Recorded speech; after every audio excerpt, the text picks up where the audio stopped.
দুর্জয়ের শরীর থেকে ট্রান্সমিটার বার করে অনিশাকে জব্দ করল রানী। সম্পূর্ণ জানতে ভিডিওটিতে একটি লাইক করে দেখতে থাকো। গল্পের শুরুতেই দেখা যায় ডাক্তার ম্যাডামের কাছে সাহায্য চাইতে গেছে রানী। এরপর ডাক্তার ম্যাডাম বলে, কিন্তু রানী আমি তোমাকে কিভাবে সাহায্য করতে পারি? রানী তখন বলে, আমার একটা ওটি দরকার, যেখানে আমি একটা অপারেশন করতে পারবো। এর মধ্যেই ডাক্তার ম্যাডাম বলে, কি বলছোটা কি? আসলে ওটিটা তো জোগাড় করা এতটাও ইজি না।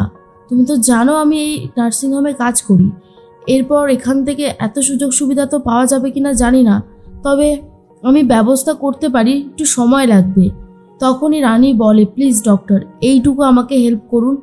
আমার কোনো টাইমিং নেই, আপনি যখন বলবেন, সেটা যদি সন্ধ্যেবেলা হয়, রাতের বেলা হয়, সকালবেলা হয়, আমার কোনো অসুবিধা হবে না। এর মধ্যেই ডাক্তার ম্যাডাম জিজ্ঞেস করে, তুমি কার অপারেশন করবে রানী? রানী তখন বলে, আমি ডক্টর দুর্জয় সেনগুপ্তর অপারেশন করব। ম্যাডাম বলে, শুধু অপারেশন করলেই তো হবে না, তোমার সাথে তো একজন নার্সও দিতে হবে, তারপর ইকুইপমেন্টস লাগবে। ঠিক আছে, আমি দেখছি কি করা যেতে পারে, তবে বিকেলবেলাতেই হওয়ার চান্স বেশি, সন্ধেবেলায়, কারণ সকালবেলায় সবসময় বিজি থাকে সব কিছুই, তাই সকালবেলায় সম্ভব নয়। রানী বলে, হ্যাঁ, কটার সময় বলুন তাও?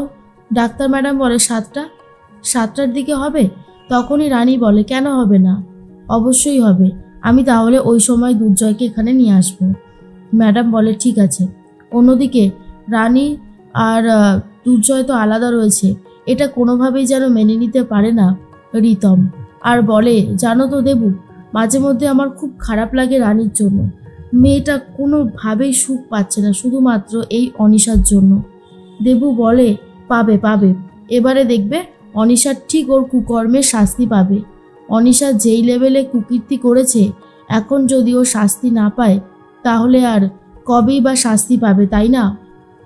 রিতম বলে, সেটা অবশ্য ঠিকই বলেছ, কিন্তু দেখা যাক ও আদৌ শাস্তি পায় কিনা। এর মধ্যেই দেবু তো মনে মনে ভাবছিল রানী কখন ফোন করবে, আর বলতে বলতে রানীর ফোন এসে গেছে।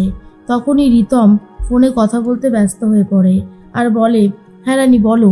রানী তখন বলে, রিতম দা, 7টার সময় ওটির ব্যবস্থা করা হয়েছে, তুমি ওই সময় দুর্জয়কে নিয়ে আসতে পারবে? তখনই রিতম বলে, চেষ্টা করতে পারি রানী, কিন্তু রানী এখন তো আমি ভাইয়ের সাথে যাই কথা বলি, অনিশা সবটাই শুনতে পেরে যাবে, আমি কি করে এই কাজটা করব বলো তো? তখনই রানী বলে, যেভাবেই হোক করতেই হবে রিতম দা, বুদ্ধি করে কথা বলতে হবে, যাতে অনিশাদি সেইভাবে কিছু করে উঠতে না পারে। তুমি একবার রাস্তায় তো বার করো, তারপর পিকলুদার সাথে আমার কথা হয়ে গেছে, বাকিটা সামলে নেবে।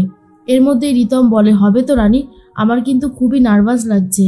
রানী তখন বলে, আরে কেন হবে না, তুমি এত ভয় পাচ্ছ কেন? আমি আছি তো। এবারে ওই অনিশাদি নিজেকে আর কোনোভাবেই বাঁচাতে পারবে না, সেই সমস্ত রাস্তা আমি বন্ধ করে দিয়েছি। এর মধ্যেই রিতম বলে, ঠিক আছে, আমি তাহলে ওই সময় ভাইকে নিয়ে যাব। এর মধ্যেই দুর্জয় চলে এসেছে রিতমের ঘরে। ইচ্ছে করে রিতম একটু মন খারাপ করে থাকে, আর তখনই দুর্জয় বলে, কি রে শেষদা ভাই, তোর আবার কি হলো? আরে তুই যাবি বললি, যাবি না? তখনই রিতম বলে, কেন রে ভাই, তুই তো আজকাল শুধু তোর নতুন বউয়ের কথাতেই উঠিস বসিস, সব কিছুই করিস, সে যা বলবে সেটাই হবে তোর জীবনের ফাইনাল কথা।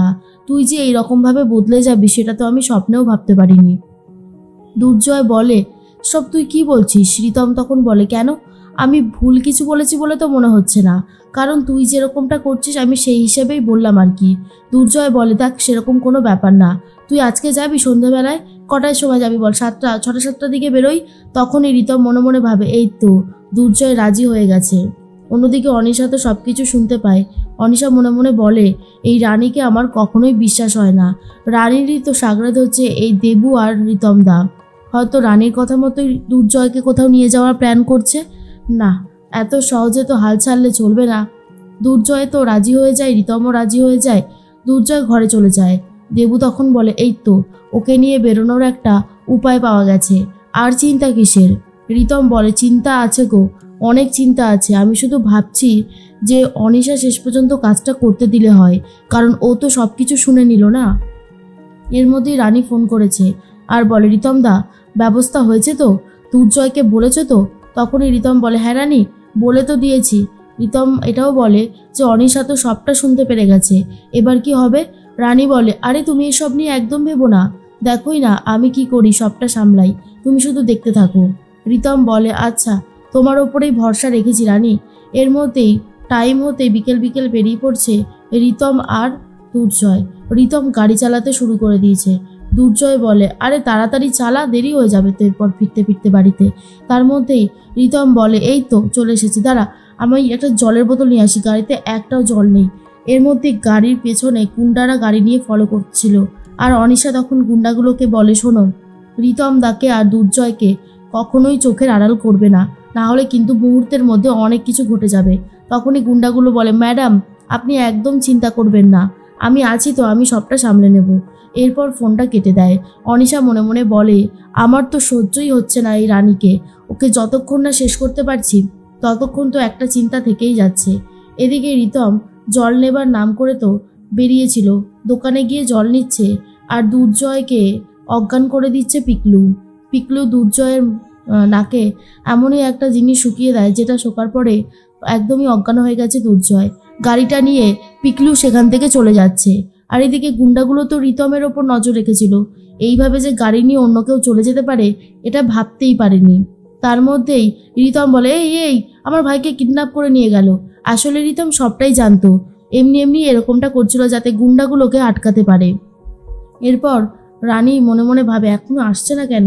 রিতম বলে, দাদা দাদা আমাকে একটু পুলিশের কাছে নিয়ে চলো না, দেখুন না আমার ভাইকে কিডন্যাপ করে নিয়ে চলে গেল। গুন্ডাগুলোর গাড়িটাকে আটকে রাখার প্ল্যান করে। গুন্ডাগুলো বলে, আপনার ভাইকে নিয়ে গেছে তো আমি কি করব, ছাড়ুন ছাড়ুন বলছি। এরপর গাড়িটাকে কোনোভাবেই যেতে দেয় না। গুন্ডাগুলো তখন বলে, আরে মশাই আপনি সরুন তো। এর মধ্যেই গুন্ডাগুলো গাড়ি থেকে নেমে রিতমকে সরিয়ে দেয়। আর অনেকটা সময় যেহেতু রিতম আটকে রেখেছিল, গাড়ি নিয়ে এরপরে গেল, পিকলুকে আর খুঁজে পায় না এই গুন্ডাগুলো, কারণ পিকলুই গাড়িটা চালাচ্ছিল। তার মধ্যেই রিতম ফোন করেছে রানীকে আর বলে, পিকলু গাড়িটা নিয়ে অনেকক্ষণ আগেই বেরিয়ে গেছে, আশা করি পৌঁছেও যাবে। রানী তাহলে আমাদের মিশন সাকসেসফুল। রানী কিন্তু তুমি অপারেশন করবে কি করে, কথা বলতে পারবে না তো? রানী তখন বলে, হ্যাঁ রিতম দা, কথা তো বলা যাবে না, কারণ তাহলে অনিশাদি জেনে যাবে। সাইলেন্টলি যা করার করতে হবে। এবারে দুর্জয় আসলেই আমি অপারেশন শুরু করে দেব, চিন্তা করো না, সব কিছু ঠিক হয়ে যাবে।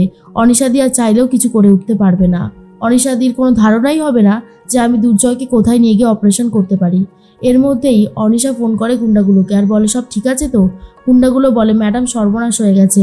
আসলে ওই রিতম বলে ছেলেটা গাড়ি থেকে নেমে জল নিতে বেরিয়েছিল, আমরা ওর ওপরে নজর রেখেছিলাম, কিন্তু ঠিক সেই মুহূর্তেই অন্য একটা ছেলে এসে দুর্জয়ের নাকে মুখে কি একটা রুমাল চেপে ধরে, তারপর অজ্ঞান করে নিয়ে গাড়ি নিয়ে বেরিয়ে চলে যায়। কিন্তু আমরা অনেক খুঁজেছি, তারপর আর পাইনি। অনিশা বুঝতে পেরে গেছে যে এইসব রানীর প্ল্যান। অনিশা খোঁজাখুঁজি শুরু করে দেয় দুর্জয়কে কোথায় নিয়ে গেছে। এদিকে দুর্জয়কে অপারেশন করিয়ে ট্রান্সমিটারটা বার করে ফেলে রানী আর তাড়াতাড়ি করে সেখান থেকে সরে পড়ে। অনিশা এসে খুঁজতে শুরু করলেও কোনো লাভ হয় না। রানী অনিশাকে ফোন করে বলে, ট্রান্সমিটারটা দুর্জয়ের শরীর থেকে আমি বার করে দিয়েছি অনিশাদি, এইবারে তোমার খেলা শেষ করে আমি তোমার সমস্ত জারিজুরি দুর্জয়ের সামনে ফাঁস করে দেব। তো বন্ধুরা, কেমন লাগলো আপডেটটি কমেন্টসে জানাতে ভুলো না।